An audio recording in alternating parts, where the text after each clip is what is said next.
नमस्कार दोस्तों, हमारे सामने प्रश्न है कि यदि एक विलयन जिसके 100 ग्राम विलायक जिसके लिए केएफ का मान दे रखा है 7.0 में सल्फर के 0.072 ग्राम परमाणु हो और 0.84 डिग्री सेंटीग्रेड हिमांक में अपनमन देता है तो सल्फर का विलयन में अणु सूत्र होगा। तो दोस्तों हमें ये बताना है कि आपके सामने एक विलयन है जिसमें क्या है आपके 100 ग्राम विलायक है और जिसमें क्या है आपके 7 जो केएफ है उसका मान क्या है आपके 7 हमको दे क्या रखा है। जो जो डाटा हमको दे रखा है हम उसको लिख लेते हैं। हमको क्या क्या दे रखा है कि बिलियन में विलायक की मात्रा कितनी है। तो दोस्तों हमको प्रश्न में दिया हुआ है कि विलायक की मात्रा है आपके सामने 100 ग्राम। केएफ का मान है जो कि आपके एक नियतांक होता है, उसका मान है 7.0 ग्राम। परमाणु मतलब कि मोल है, जो सल्फर के मोल हैं वो सल्फर के ग्राम परमाणु कितने हैं आपके 0.72 और हिमांक में अपनमन डेल्टा टीएफ का मान है 0.84 और सल्फर का अणु सूत्र आपको निकालना है क्या होगा। तो दोस्तों हिमांक में अपनमन का सूत्र होता है जिसको बोलते हैं आप डेल्टा टी एफ बराबर आई के एफ इंटू स्मॉल एम। यहाँ पर ये क्या क्या चीज़ें हैं वो इनको आप देख लेते हैं। डेल्टा टी एफ क्या है आपके, ये तो है हिमांक में अपनमन। आई क्या है, यहाँ पर आई होता है आपके वांट ऑफ गुणांक। के एफ क्या होता है आपके, के एफ नियतांक होता है जिसका मान हमको दे रखा है। स्मॉल एम होती है आपकी मोललता, मोलेलिटी। तो दोस्तों हमको यहाँ पर हिमांक में अपनमन का जो सूत्र होता है डेल्टा टी एफ, आई होता है वांट ऑफ गुणांक। वांट ऑफ गुणांक क्या होता है कि कोई पदार्थ कितना वियोजित हो रहा है या कितना संयोजित हो रहा है। मान लीजिए यदि कोई पदार्थ है, जैसे कि मान लीजिए कार्बन है, इसका मतलब है C4 की 4 कार्बन हैं और ये क्या कर रहा है आपके वियोजित होकर के बना रहे हैं 4C। तो ये क्या हो रहा है, वियोजन हो रहा है इसका।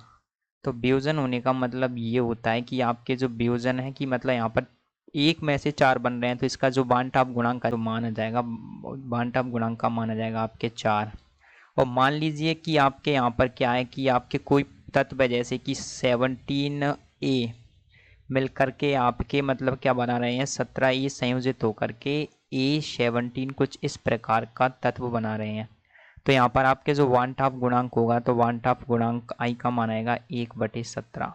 इसको बोला जाता है संयोजन। संयोजन में क्या होता है, जो वांट ऑफ गुणांक होता है उसका मान आता है जितना मतलब उसका पार्ट होता है उसका सीधा 1/17 और वियोजन में उसका सीधा गुना गुना हो जाता है। तो हम क्या करेंगे, जो जो वैल्यू हमको प्रश्न में दे रखी है उनको हम इसमें रख देंगे। दोस्तों हमने यहाँ पे डेल्टा टी एफ का मान रखा 0.84, आई का मान हमको पता नहीं है तो हमने आई रखा। के एफ का मान हमको दिया है प्रश्न में 0.7 और स्मॉल एम होता है मोललता, जिसका सूत्र होता है मोल बटे विलायक का भार किलोग्राम में। तो यहाँ पर हमने मोल का मान रख दिया 0.72, विलायक का भार कितना है 100/10⁻³ तो जब हम इसको सॉल्व करेंगे तो इसको सॉल्व करने पर हमारे जो आई की वैल्यू आ रही है वो आ रही है आपके 1/6। तो इसका मतलब क्या है, तो दोस्तों आई की वैल्यू आ रही है आपके 1/6। इसका मतलब ये है कि आपके जो प्रश्न था, प्रश्न में जो सल्फर है, सल्फर क्या था आपके, सल्फर था आपके H6। सल्फर का जो सूत्र होगा वो क्या आएगा आपके H6 होगा। इसका मतलब ये है कि आपके जो सल्फर है वो क्या होनी चाहिए, H6 होनी चाहिए। H6 कैसे होगी, ये इस प्रकार से है कि आपके जो 6 सल्फर थी, 6 सल्फर ने मिलकर के जो अणु थे, जो 6 सल्फर के परमाणु थे, देखिए यहाँ पर उन्होंने मिलकर के आपके H6 नाम का एक अणु बना लिया। ये क्या थे, सल्फर के परमाणु, और परमाणुओं ने मिलकर के क्या बना लिया है आपके अणु। तो प्रश्न का उत्तर है कि आपका जो सल्फर का अणु होगा वो आएगा आपके H6। तो यहाँ पर आप देखेंगे हमसे पूछा गया है तो सल्फर का विलयन में अणु सूत्र होगा, आपको बताना है H6 H7 H8 H9, तो वो होगा H6। H6 कैसे होगा, हमने आई का मान निकाला, हमको प्रश्न में सारी वैल्यू दे रखी थी, केवल आई की वैल्यू नहीं दे रखी थी, तो हमने यहाँ से आई की वैल्यू निकाली 1/6।